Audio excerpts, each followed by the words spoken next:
Today is the day that we are leaving Antalaha and we're heading to Nosy-Be. So it'll take us about 4 or 5 days to get there.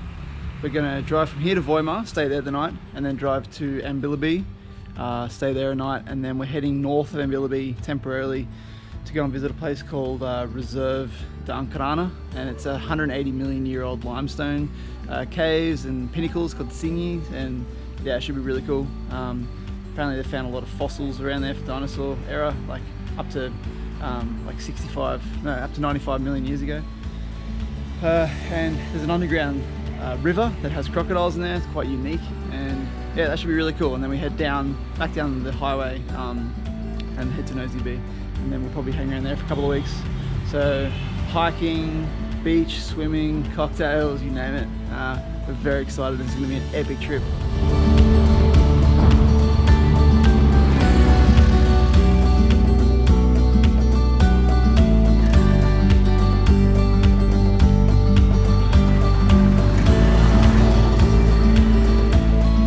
Made it to Voima. It was took 6 hours in the end.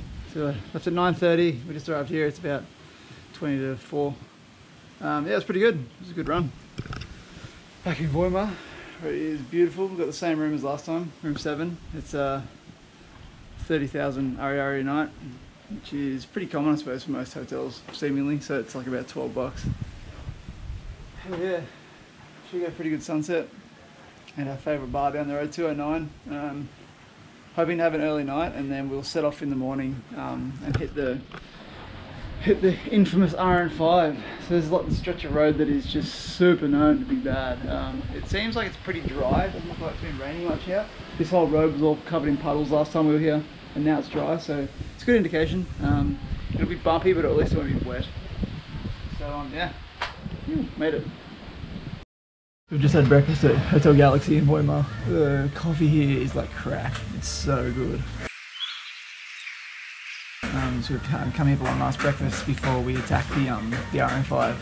I'm kind of equal parts nervous and excited for this highway. It's pretty nuts, and yeah, I guess we'll see if I'm able to film any. But like, it's just, if you Google Madagascar RN5 highway, you'll see, like, I'm talking like puddles deeper than cars that tractors have to pull you out of and stuff. But I mean, it has been raining, so it's going to be dry, which means it's just going to be super bumpy.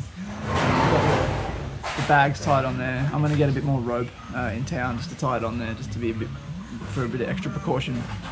But yeah, good breakfast, and we will set off in about 20 minutes. Yeah, I see.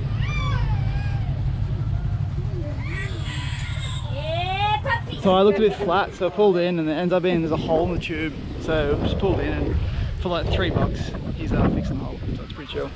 But lucky I picked it up, because this is where the road starts to be bad. And if we were like a couple of hours down the road, we would have been so screwed. I love it here, how it's like a society of like fixing stuff, not actually just like throwing out what's broken and just replacing it. I always try and like fix it here and see if they can salvage what you've actually got instead of just adding to landfill. It's very cool.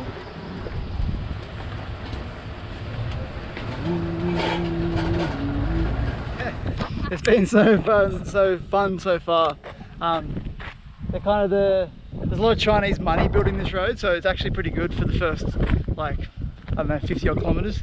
But we've had our first casualty, and that's our bags. So I've just pulled over to fix it, because otherwise it's gonna potentially fall off.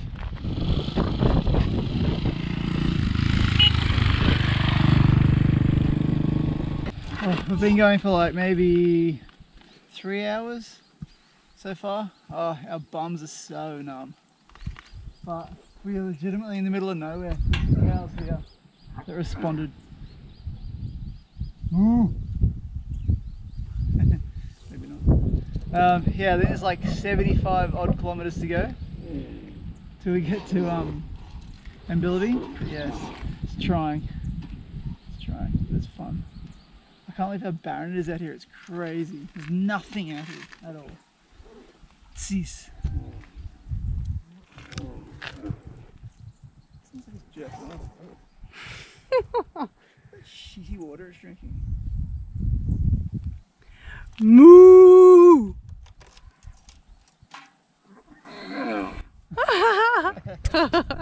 Ugh, I'm probably filthy. The roads are so dusty, but we've come to the other section of the other end of the road that they've actually started building, which is rad. The last bit of that last road was just pure like beach sand, like it was like driving through a sand dune, and the front wheel just like does its own thing and we fell over. It sucks. Just put so much strain on my body, and you can't really go that fast. But now we've hit like decent road. There's about, I think, 60 kilometers left. So yeah, we should be there in probably like about an hour or so, providing the roads don't get bad again. But I was going to show you, but it's actually just to the left. There's like a pig walking around. Oh, look, there's a pig. I don't know if you can see it. I can't zoom in. They do it. See if I can get close to it. Hey mate.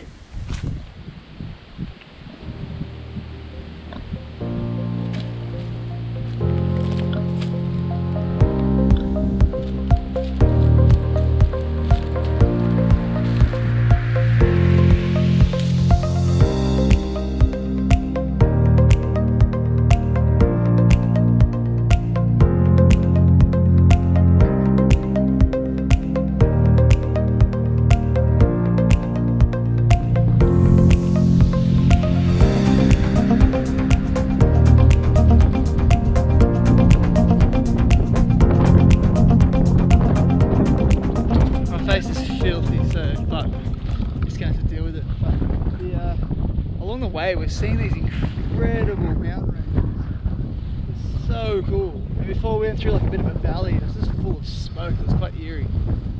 But we rode past a mountain range before. I couldn't really get a good shot of it, so I didn't bother.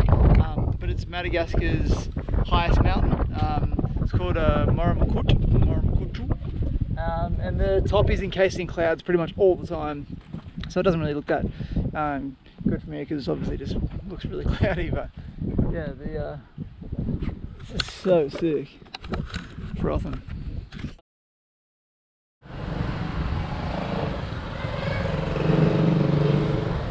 So we arrived in Antalaha yesterday, like about 5:30. We were pretty keen just to get here, so we didn't really feel much on the last bit. It was just like a flattish road. They're semi-constructed, so it was relatively flat. And we just burned along as fast as we could to try and get here. We were over it. Our asses were so numb and sore.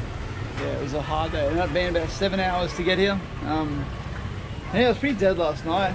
We ended up eating over here. I don't know if you can see, there's like a green building in the distance. Like a really weird pub. The food was pretty good. We had a lot of food. We had pizza, chicken, soup. We had bruschetta, all kinds of bruschetta, a couple of beers, and it came to about like 25 bucks. There's like a market down here. We're staying at the only hotel that's in the whole city that we found anyway.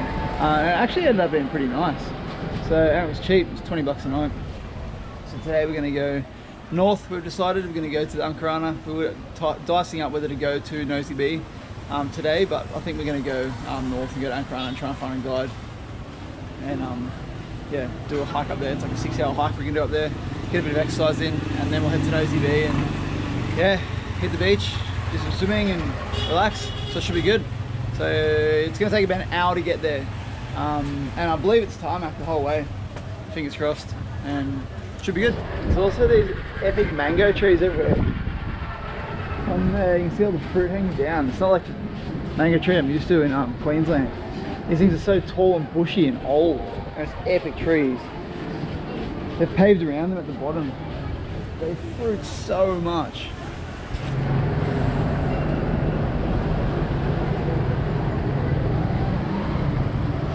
Awesome, everywhere. And then we've got this like daggy entrance to the hotel.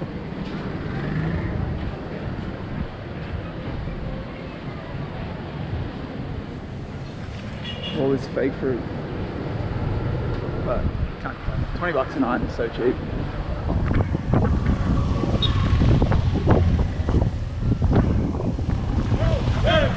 Hey.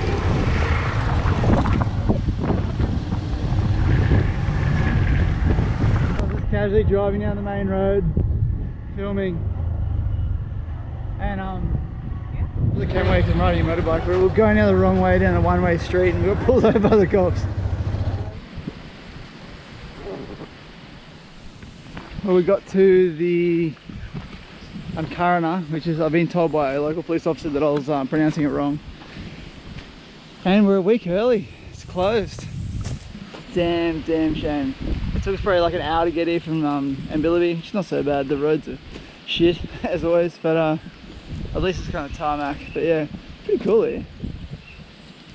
Very different vibe. There's like cactus and way more trees, a lot more lush, super windy. Some of the plains look incredibly Australian, just like from what we're used to, like long, big countryside, dead grass and cows and not a lot else. Yeah, this place looks sick. So they open next week. We'll probably come back in like 2 or 3 weeks and do it then. But yeah, so I guess we're going to Nosy-Be today.